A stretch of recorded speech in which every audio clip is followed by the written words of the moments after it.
Hey guys, what's up? This is Anthony Arcanum, and this is sort of part two to the books that I think that every beginner should get, or at least read. If they could obtain a copy of it. There are different paths that many people are going to use, so some books aren't going to apply to some people, and some people are going to have different interests. So right off the bat, this right here is a very good book. This is a Mind's Power: The Secret of Mental Magic, written by a man called William Walker Atkinson. And this is basically a book of Hermetic magic. I'm sure a lot of you people have heard of the Kabbalion, and not the Kabbalah, but the Kabbalion. It's a book that says that it's written by the three initiates. Well, those were pseudonyms for William Walker Atkinson. This man wrote hundreds of books, and like a lot of his books were written under the name of Yogi this and Yogi that. But he was pretty much one of the founding fathers of mental magic and also Hermetic philosophies, applying that to magic. Now, you're going to see a lot of similarities between this and the Kabbalion. The nature of mind's power, the mentative poles, desire and will, personal magnetism, channels of influence, mental suggestion, self-protection, and things of that nature. This is also the guy who wrote the second version of the Law of Attraction, and the first guy to actually name the book the Law of Attraction. So the secret, written like 80 years later. It's all this guy right here.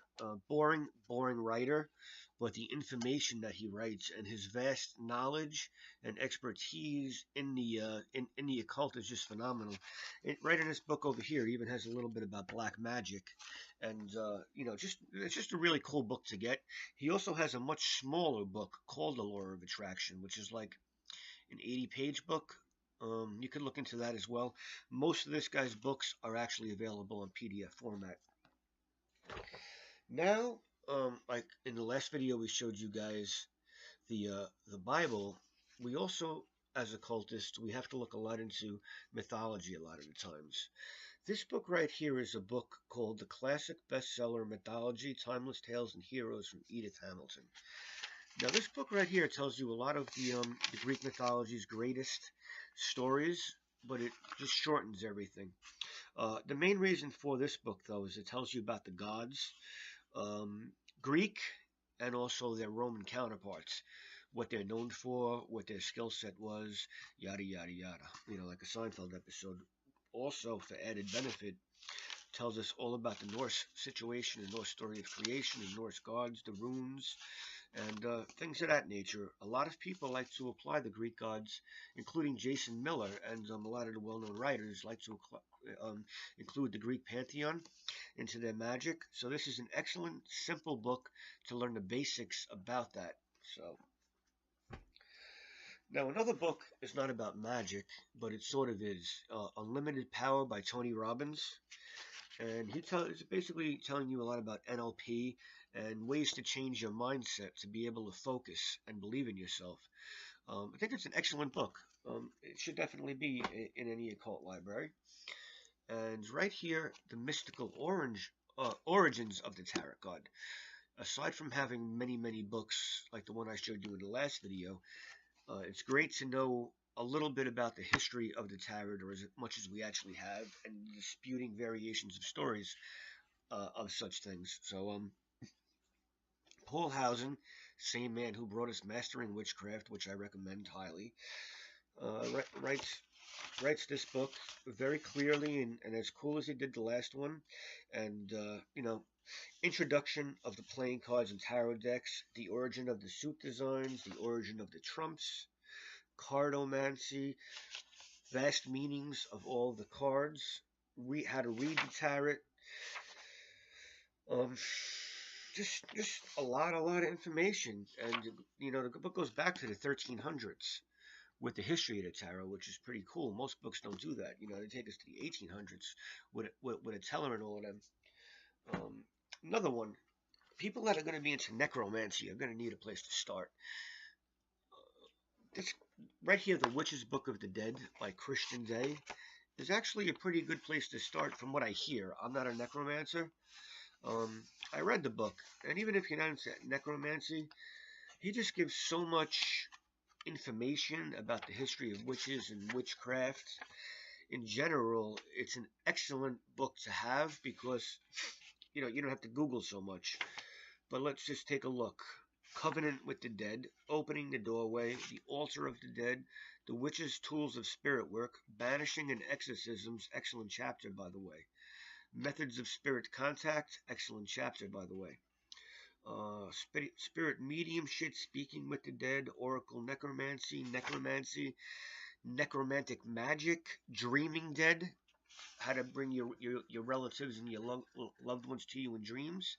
So, excellent book. It's not going to teach you any of the old creepy necromantic traditions, but just a good book.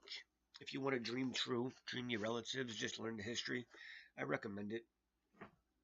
One more book that every occultist should have in their library is the infamous and often disputed Necronomicon. Whether it be real or fake, the thing about this book is that so many people have used it and believed in it that I believe that it has created actual thought forms. That's why the book does bring excellent results. It could also bring very negative results. I myself had a horrible time after working with this book, without studying, without researching it. This was the actual first workbook that I ever used. So it was between this and the Satanic Bible by Anton LaVey. By the way, that's actually an excellent book to also read because he does such an excellent job of teaching the basic system of beginner's magic. Anton LaVey wrote a good Bible. He did good in that, and I would actually recommend that book as well.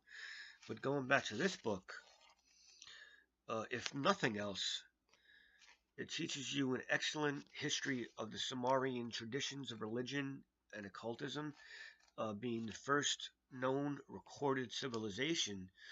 Just reading this alone, that's true. The history of the book is true. So whatever else that they say, is H.P. Lovecraft wrote it, Simon wrote it.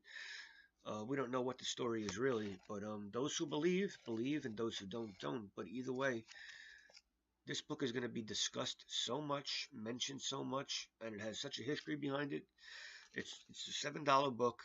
It's worth your time, and it's an amazing read, no matter what your feelings on it are. So, yeah, between all these books, study them for about a year and a half before moving on to other books. And I will, pretty soon, I'll post a video of more advanced levels. It may seem like a lot of reading, but it's really not, because most of these books you're going to have to read 2 or 3 times to comprehend what it is. Because in a way you're learning a whole different language. Magic and occultism is really strange in the beginning, but you get what Donald Michael Craig calls aha moments. And as you get those aha moments, you go back and you read the books again, and they're going to make a lot more sense, and you're going to be able to really work with them a lot better. And I hope you guys enjoyed this video. And my other videos, my dog and stuff like that, that's me joking around and spending time with my family. I'm going to separate different playlists, my teaching and occult videos, and those of my dog and just jerking around. And also I will have videos reviewing some hip hop and putting a few rappers on blast and stuff like that for destroying the culture. I've been a hip hop fan a hell of a lot longer than I've been a magician and tarot reader. That's my first passion, so I have no choice in my heart but to discuss it once in a while. So thank you, and also check out my blog, it's arcanumtarotmagic.com. Once again, it's arcanumtarotmagic.com, and that's my blog, and it also has my contact information if you guys want reading or spells or anything of that nature. Okay, thank you. Bye.